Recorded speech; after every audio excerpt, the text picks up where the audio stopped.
Hello friends, എല്ലാവർക്കും good morning. അപ്പം ചെമ്പനീർ പൂവിൻ്റെ ഇന്നത്തെ ഒരു അടിപൊളി വിശേഷത്തിലേക്ക് എല്ലാവർക്കും സ്വാഗതം. അങ്ങനെ നമ്മുടെ സച്ചി ആ ഒരു സെക്യൂരിറ്റിനോട് പറയുകയാണ്, ഓ അയാൾ എന്തൊരു മനുഷ്യനാണ്, ഇത്രയൊക്കെ പറഞ്ഞിട്ടൊന്നും മൈൻഡ് പോലും ചെയ്യുന്നില്ല, എന്താ കാര്യമെന്ന് ഒരിക്കലും ചോദിക്കണ്ടേ, അതുപോലെ ഇത്ര മനസാക്ഷിയില്ലാത്ത മനുഷ്യനാന്നൊക്കെ ഇങ്ങനെ സച്ചിൻ രേവതിയൊക്കെ സംസാരിക്കുക. അപ്പം ഇത് കിട്ടുന്നപ്പോഴേക്കും അതെ, അയാൾക്കൊരു മനസാക്ഷിയില്ല, അയാളൊരു മുരടനാണ്. നിങ്ങൾ എത്രയൊക്കെ കരഞ്ഞ് കാല് പിടിച്ചാലും നിങ്ങളുടെ അനിയന് ഇവിടെ പരീക്ഷ എഴുതാനായിട്ട് സാധിക്കില്ല. നിങ്ങൾ ഇനി അയാളുടെ പിന്നാലെ പോയിട്ടും കാര്യമില്ല. അതെന്താ അയാൾ ഇങ്ങനെ ആയിപ്പോയത്, ഇതെന്താ ഇയാളുടെ മനസ്സ് ഇങ്ങനെ, കല്ലാണോ എന്നൊക്കെ ചോദിക്കണം. അതെ, കല്ല് തന്നെയാണ്. പക്ഷേ ഇയാൾ അങ്ങനെ ആകാനുള്ള കാരണമുണ്ട്. പണ്ടൊന്നും ഇങ്ങനെയല്ലായിരുന്നു, എല്ലാവരെയും സഹായിക്കുന്ന കൂട്ടത്തിലുള്ള മനസ്സായിരുന്നു. പക്ഷേ അയാൾക്ക് വലിയൊരു ദുരന്തം സംഭവിച്ചു. അയാൾക്ക് ഓരോരോ മകളുണ്ടായിരുന്നുള്ളൂ. ആ മകളെ ലാളിച്ചും താലോലിച്ചും ഒക്കെയാണ് അയാൾ വളർത്തിയത്. വളർന്നു വലുതായി കഴിഞ്ഞപ്പോൾ ഒരു വലിയൊരു കുടുംബത്തിലേക്ക് ഈ നല്ല സ്ത്രീധനവും കൊടുത്ത് കെട്ടിച്ചു വിട്ട് കുറേ നാൾ കഴിഞ്ഞപ്പോഴേക്കും ഈ ഭർത്താവ് ഈ പെണ്ണിനെ ഒരുപാട് അടിക്കാനും ദ്രോഹിക്കാനും ഒക്കെ തുടങ്ങി. കാര്യങ്ങൾ അന്വേഷിച്ചപ്പോൾ അയാളൊരു കുടിയനും ഡ്രഗ്സ് അടിച്ചുവാണെന്നൊക്കെ ഇയാൾ മനസ്സിലാക്കി. അങ്ങനെ മനസ്സിലാക്കി കഴിഞ്ഞപ്പോഴേക്കും പ്രിൻസിപ്പള് ആകെ തകർന്നു പോയി. മകളുടെ ജീവിതം ആകെ താറുമാറായിപ്പോയി. ഏത് സമയവും ഈ പെണ്ണിനെ പിടിച്ച് ഉപദ്രവിക്കലായിരുന്നു ജോലി. സഹികെട്ട് ഈ പ്രിൻസിപ്പാളിൻ്റെ മോള് നേരെ ഇവരുടെ വീട്ടിലേക്ക് തന്നെ മടങ്ങി ചെന്നു. ആ ഒരു ദുരന്തത്തിൽ നിന്ന് ഇതുവരെയായിട്ടും ആ പ്രിൻസിപ്പള് കരകയറിയിട്ടില്ല എന്നും നമ്മുടെ സച്ചിയോടും രേവതിയോടും പറയുകയാണ്. അങ്ങനെ ആയ പിന്നെ ഒറ്റ ആൾക്കാരെയും ഇയാൾക്ക് ഇഷ്ടമല്ല. തൻ്റെ മകളുടെ ജീവിതം ഇങ്ങനെ ആയി പോയില്ലേ, ഞാൻ എന്തിനാ മറ്റുള്ളവരെ സ്നേഹിക്കുന്നത് എന്നൊക്കെയാ പ്രിൻസിപ്പളിൻ്റെ മനസ്സിൽ ചിന്ത എന്നൊക്കെ ഇങ്ങനെ ഇയാൾ പറയുകയാണ്. അതുകൊണ്ട് നിങ്ങൾ ഇനി അയാളുടെ പിന്നാലെ പോയിട്ടൊന്നും കാര്യമില്ല, നിങ്ങളുടെ അനിയന് അഡ്മിഷൻ കിട്ടില്ലെന്ന് ഉറപ്പിച്ച് പറയുകയാണ് ഈ സെക്യൂരിറ്റി. ഇത് കഴിഞ്ഞപ്പോഴേക്കും ഇവർക്ക് ആകെ സങ്കടം തോന്നിക്കഴിഞ്ഞപ്പോഴേക്കും രേവതി ചോദിക്കുകയാണ്, സച്ചിയേട്ട എന്ത് ചെയ്യും സച്ചിയേട്ടാ, നമ്മൾ ശരത്തിനോട് പറഞ്ഞല്ലേ എങ്ങനെയെങ്കിലും നിനക്ക് എക്സാം എഴുതാനുള്ള വഴികൾ ഉണ്ടാക്കി തരാമെന്ന്, ഇനിയിപ്പോൾ എന്ത് ചെയ്യും സച്ചിയേട്ടെന്ന് പറഞ്ഞപ്പോഴേക്കും രേവതി നീ ടെൻഷൻ ആവല്ലേ, അയാളുടെ കഥകളെല്ലാം കേട്ട് കഴിഞ്ഞപ്പോഴേക്കും എനിക്ക് മനസ്സിലൊരു ഐഡിയ ഒക്കെ വരുന്നുണ്ട്. ഐഡിയ? എന്ത് ഐഡിയ? അതൊക്കെയുണ്ട് സച്ചിയേട്ട, എന്ത് ഐഡിയ ആണെങ്കിലും നമ്മൾ ഇനി ശരത്തിനോട് എന്ത് പറയും? ശരത്തിന് പരീക്ഷ എഴുതാൻ കഴിയും. ഞാനല്ലേ നിന്നോട് പറയുന്നേ, ഞാൻ ഉറപ്പ് തരുന്നു ശരത്തിന് പരീക്ഷ എഴുതാനായിട്ട് കഴിയുമെന്ന്.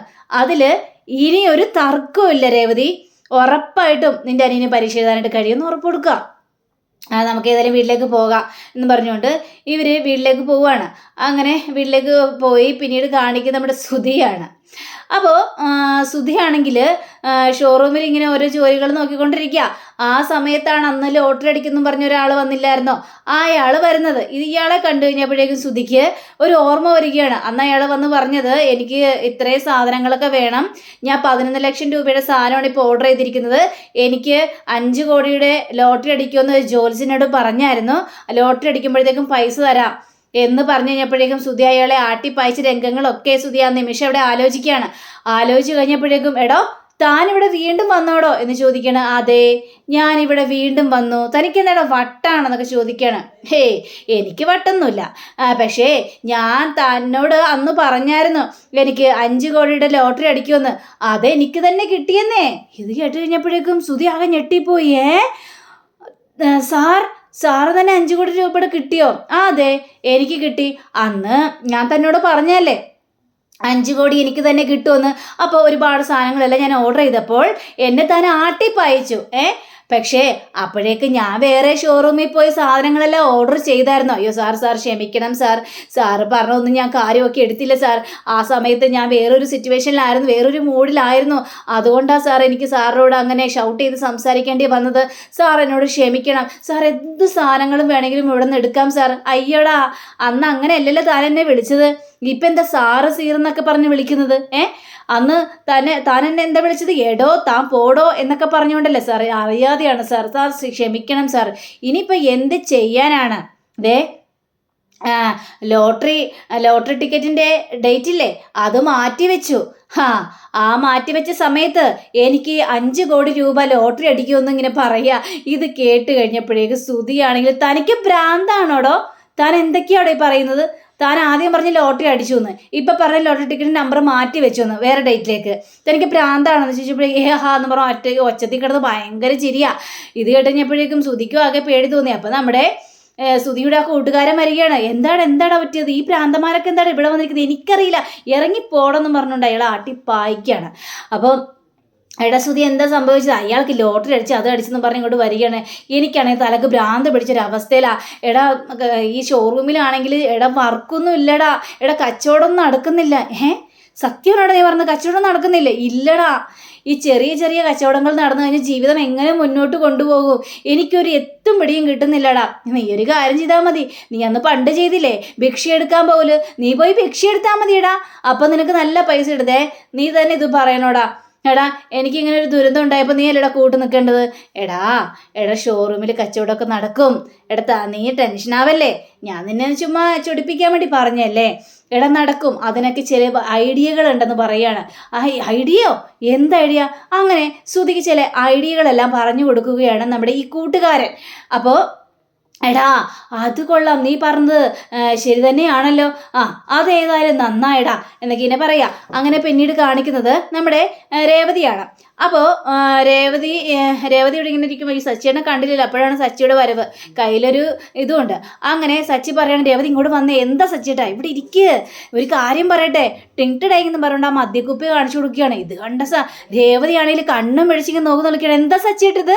നേരത്തേക്ക് മാറിപ്പോയായിരുന്നു കൂടി, ഇപ്പൊ വീട്ടിലായോ കൂടി? സച്ചിയേട്ടാ കൊണ്ടുപോയിക്കോ, അല്ല ഞാൻ ഇപ്പം അച്ഛനെ വിളിക്കാം. അയ്യോ ഞാൻ കാര്യം പറയട്ടെ രേവതി, ഒരു കാര്യവും പറയണ്ട, ഞാനിപ്പോൾ തന്നെ നിങ്ങൾക്കുള്ള പണി തരോട്ടോ. അച്ഛ അമ്മയെന്നൊക്കെ പറഞ്ഞിട്ട് ഒച്ചത്തിൽ അങ്ങോട്ട് വിളിക്കുക.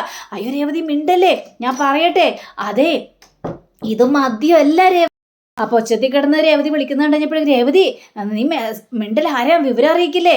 നീ ഇവിടെ ഇരുന്ന് സമാധാനത്തോട് പറയണ്ട. വേണ്ട എനിക്കൊന്നും കേൾക്കണ്ട. അയ്യോ രേവതി ഇത് മദ്യമല്ല രേവതി, ഇത് കോള എന്ന് പറയാണ്. കോളയോ? അതേ രേവതി, മദ്യക്കുപ്പിയിൽ ഞാൻ കോള ഒഴിച്ചിട്ട് വന്നേല്ലേ. ആണോ സച്ചിയേട്ടാ? സച്ചിയുടെ പറഞ്ഞ സത്യമാണ്. പിന്നെ അല്ലാതെ നോക്കി നീ. അയ്യോ അത് കോളയാണല്ലേ. ഞാൻ സച്ചിയേട്ടനെ ചുമ്മാ സംശയിച്ചു പോയി. സാരമില്ലട സച്ചിയേട്ടാ. അതേ ഞാനിത് കൊണ്ടുവന്നത് എന്താണെന്നറിയാവോ? എന്തിനാ കൊണ്ടുവന്നേ? അതേ നമ്മുടെ ശരത്തിന് ആ സ്കൂളിൽ ആ കോളേജിൽ എക്സാം എഴുതാനായിട്ട് സാധിക്കണ്ടേ? അപ്പം അതിനു വേണ്ടി എക്സാം എഴുതാനായിട്ട് ഇത് കൊണ്ടുവന്നിരിക്കുന്നോ? എന്തിനാ ഇത് കൊണ്ടുവന്നിരിക്കുന്നത്? അതിനൊക്കെ കാരണമുണ്ട്. ഞാൻ ഒരു ഐഡിയ നിന്റെ മുന്നിൽ പറയാം, അതേപോലെ തന്നെ നീ അനുസരിക്കണം. ഞാനേ ഇതും കുടിച്ചിട്ട് നിന്നെ ഞാൻ പിടിച്ചടിക്കും. എന്നെ അടിക്കുമെന്നോ? അടിച്ചു കഴിഞ്ഞാൽ എനിക്ക് തിരിച്ചടിക്കാനായിട്ട് അറിയാം. അയ്യോ നീ തിരിച്ചടിക്കുമെന്ന് എനിക്കറിയാം രേവതി, പക്ഷെ ഞാൻ ചുമ്മാ അഭിനയിക്കേ ഉള്ളൂ. നമുക്ക് ശരത്തിന് അഡ്മിഷൻ മേടിച്ചു കൊടുക്കണ്ടേ? അല്ല ആ സെക്യൂരിറ്റി നമ്മളോട് പറഞ്ഞ എന്താണ്? ആ പ്രിൻസിപ്പളിൻ്റെ ജീവിതകഥ. മകളെ എപ്പോഴും കുടിച്ച് അവളുടെ ഭർത്താവ് തല്ലുമായിരുന്നെന്ന്. അതിൻ്റെ മനോവിഷമത്തിലല്ലേ അയാൾ മറ്റുള്ളവരോട് ഇങ്ങനെയൊക്കെ കിടന്ന് പെരുമാറുന്നത്. അപ്പം ആ ഒരു സീൻ നമുക്ക് വീണ്ടും റീക്രിയേഷൻ ചെയ്യണം. അങ്ങനെ ചെയ്ത് കഴിഞ്ഞിട്ടുണ്ടെങ്കിൽ ചിലപ്പോൾ അയാൾക്ക് സഹതാപം തോന്നിക്കഴിഞ്ഞാൽ ശരത്തിന് ജോലി അവിടെ കിട്ടും, എന്നവിടെ ജോലിയിൽ പരീക്ഷ എഴുതാനായിട്ട് സാധിക്കും എന്ന് പറയുകയാണ്. സജ്ജൻ ഇതൊക്കെ നടക്കും, ഞാൻ പറയുന്നത് നീ ചെയ്യണേ എന്ന് പറഞ്ഞുകൊണ്ട് കുറേ രഹസ്യങ്ങൾ മുഴുവനും അവിടെ നമ്മുടെ സച്ചി രേവതിക്ക് പറഞ്ഞു കൊടുക്കുക. ഇതൊക്കെ കൊടുത്തു കഴിഞ്ഞപ്പോഴേക്കും അതേതായാലും നല്ല ഐഡിയ എന്ന് പറയാം. അങ്ങനെ പക്ഷേ ശരത്തിനോട് ഈ സത്യം പറയരുത്. ശരത്ത് അങ്ങനെ ആ വഴി പോകുമ്പോൾ എന്നെ വന്ന് ശരത്ത് അടിക്കും. അപ്പോൾ അവിടെ വലിയൊരു പ്രശ്നം ഉണ്ടാവും. നടു റോട്ടിൽ കിടന്ന് വേണം നമ്മളിങ്ങനെയൊക്കെ പ്രശ്നം ഉണ്ടാക്കാനായിട്ട്. അയ്യോ ശരത്തിനോട് എന്തിനാ പറയാതിരിക്കുന്നു? ശരത്തിനോട് പറഞ്ഞു കഴിഞ്ഞാൽ നമ്മുടെ നാടകമൊന്നും മനസ്സിലാവും.